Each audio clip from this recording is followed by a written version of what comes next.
Welcome. In this edition of Yojana January, we'll talk about some of the important topics which leads to gender budgeting and women-led development. So far we have been focusing on various aspects of state-centric and top-down approaches. However, with changes in policy and governance, we have seen a bottom-up approach to planning with more of participatory decision-making. And this shift has come up from 1970s and 80s. And then there has been subsequent reforms, be it Panchayati Raj, be it the PESA Act, and we have seen the women self-help groups strengthening over the time. So till 70s we saw a state-centric approach. Later 70s and 80s there was an awakening shift towards joint forestry management, local awareness, and then there was a structural reform which was seen. So the shift in the balance of powers have been really important from state-centric to community participation, and as a result we have seen that a significant development in the grassroots level has been seen. Some of the notable ones include the watershed management, forest management, women self-help group development, be it the sphere of finance or raising a collective voice for legislative actions like PESA. The transformation has been important because it accounts for social accountability, active governance and sustainable outcomes with more of decision making and better governance, better financial independence in contrast to the state-led passive model which showed a very meager contribution, be it social accountability or local governance. Now, focusing on gender budgeting, India being one of the largest democracy need to understand the strength of democracy, and at the same time there are numerous reforms. For example, Nari Shakti Vandan Adhiniyam 2023, which talks about strengthening the representation of women for various purposes, even the justice and equity. And then there has been a shift from the passive beneficiaries, which were the women-led beneficiaries, to being a contributor to nation and therefore evolving a true spirit of development. So we have seen political sphere, social and economic aspects where there has been a significant progress, be it education, employment, healthcare or governance. Now the next one is the Nari Shakti Vandan Adhiniyam. Now this talks about the Women's Reservation Act, which seeks to empower the women with equitable justice across various spheres in legislative aspects and strengthen the role in decision making. If we look onto the last year's budget, it was more gender responsive. There was a significant targeted allocation for women-centric schemes, better funding and development, and fiscal measurements for removing any kind of discrimination and leading a inclusive growth. Now, as we said, these parameters are really important to strengthen the democracy, and historically there have been beneficiaries for welfare, but as of now we have drivers for development which focuses on empowerment, agency and leadership. So Nari Shakti Vandan Adhiniyam is one such example, but besides that there have been numerous platforms which include the digital participation where women owned demat accounts are taken into account, digital literacy focusing on formal expansion of credit facilities, be it economy, higher education, leadership or governance. There has been equitable role for women at all spheres, and even in higher education, if we look onto the enrollment, we have seen a significant rise in the enrollment, and this is expected to further rise in the coming decades. So this itself is an indicator for the inclusive growth and nation building. Now talking about some of the major philosophies which focus on the Nari Shakti skill building, so targeted training, employability and economic opportunities, bringing in financial reliance and reducing the non-performing assets, which we can see has decreased significantly in the phase 5, which is the future reform period, with better discipline for credit and digital monitoring. Inclusive growth has been focused, where we focus on the next leap and development for a formal credit system. There has been better participation and better reliance for digital platforms. Climate financing has been important. Now under this we include Paris Agreement, UNFCCC, which talks about differentiating responsibilities and supporting developing nations for the growth. There has been investment imperatives where we are transitioning from a low carbon economy and maintaining better GDPs. India is expected to lead somewhere around 5 to 11 trillion by 2030 to meet the carbon goals and climate goals. Also, the capital needs have been very high. We are talking about another initiative, which is lifestyle for environment, which has been rooted in the ancient philosophy of India. The environmental aspects and the focus on harmony with nature, respecting natural boundaries and limits, and focusing more on circular economy. So this is spirit itself talks about the Panch Bhut, the five elements, and Samatvam, which is the harmony to exist, which needs to be existed between ecosystem and human beings, and the concept of aparigraha, which is the foundations for Jainism, which talks about non-possession. So the Panch Bhut are basically the earth, that is the Prithvi, Agni, Vayu, Jal and Akash. So that's the earth, fire, water, air and space.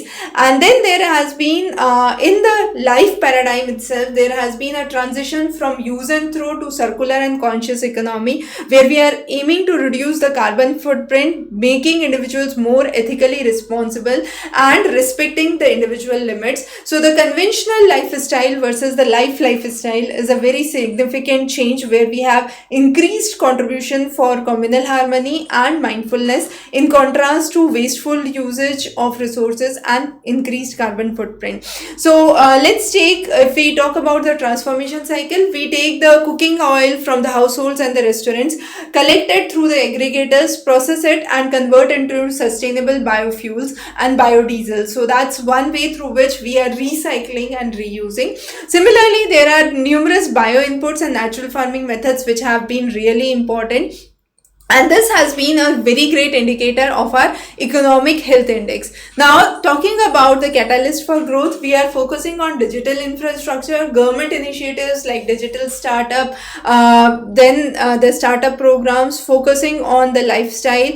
Then there is another important aspect which is known as the dark store model. Now, this is where we talk about the previously happening large central warehouses. We are now talking about the hyper local dark stores, where these would be located within the residential area, would be need based, and this would be aggregated within the region. So it would help in gig deliveries, faster deliveries within 10 to 30 minutes. The next is speed and transition. The quick commerce that we are focusing, rather than e-commerce, has transitioned to a faster delivery with more coverage that could be done. So rather than people traversing kilometers, they are now able to get the deliveries within the local reach. Also, beyond the groceries, there are daily essentials, ready to eat, electronics, household equipments which are now available. However, this has led to intense competition, stress on the gig workers, so their welfare becomes a major issue. The operational cost is indeed one major parameter, because what item needs to be delivered and available at the local warehouse, the dark stores, is important, and therefore balanced regulation and economics needs to be taken into account. The next is the IKS, the Indian Knowledge System, which is one of the bases for the India's philosophy, logic, astronomy, Ayurveda, art and science, has been incorporated under the National Education Policy again.